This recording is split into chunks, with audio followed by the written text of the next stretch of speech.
একটা কথা হয়তো সবাই তোমরা শুনেছো কখনো না কখনো, যে ছেলে বিগড়ে যাচ্ছে, ছেলের বিয়ে দিয়ে দাও, কিংবা একটা মেয়ে হাতের বাইরে চলে যাচ্ছে, বিয়ে দিয়ে দাও। মানে তোমরা কি ভাবো, আমাদের গলায় কি কোনো বেল্ট বেঁধে রেখেছো? মানে বিগড়ে যাচ্ছে, সমাজে তোমার নাম খারাপ হবে, জাস্ট তোমার এই ইগোটুকু স্যাটিসফাই করার জন্য তাকে এখন অন্য কারোর গলায় ঝুলিয়ে দাও।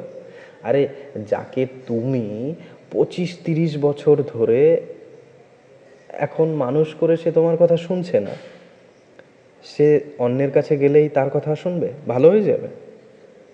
আর আর এই যে রিসেন্টলি যেসব আমরা মার্ডার কেস, এক্সট্রা ম্যারিটাল অ্যাফেয়ার্সের ঘটনাগুলো আমরা আমরা শুনছি, এর জন্য এটাই কিছুটা দায়ী।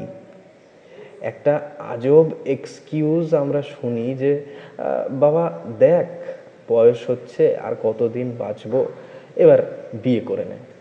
আরে বাবা, এতদিন ধরে যাকে এত টাকা খরচা করিয়ে পড়াশোনা শিখিয়ে যাকে স্বাধীন হতে শেখালে, যাকে স্বাধীনতার কি মানে শেখালে, তাকে আজ হঠাৎ তোমার ইগো স্যাটিসফাই করার জন্য বলছো খাঁচায় বন্ধ হয়ে যেতে? তার স্বাধীনতা তোমার ইগো স্যাটিসফাই করার জন্য কেড়ে নেবে? সে হতে দেবে কখনো এটা? মানে একটা জঙ্গল থেকে একটা সিংহকে কিংবা একটা সুন্দর ময়না পাখিকে তুমি ধরে খাঁচায় পুরে নিয়ে এসে তাকে বললে খেলা দেখা, সে দেখাবে? শুনবে সে কথা? কখনোই শুনবে না।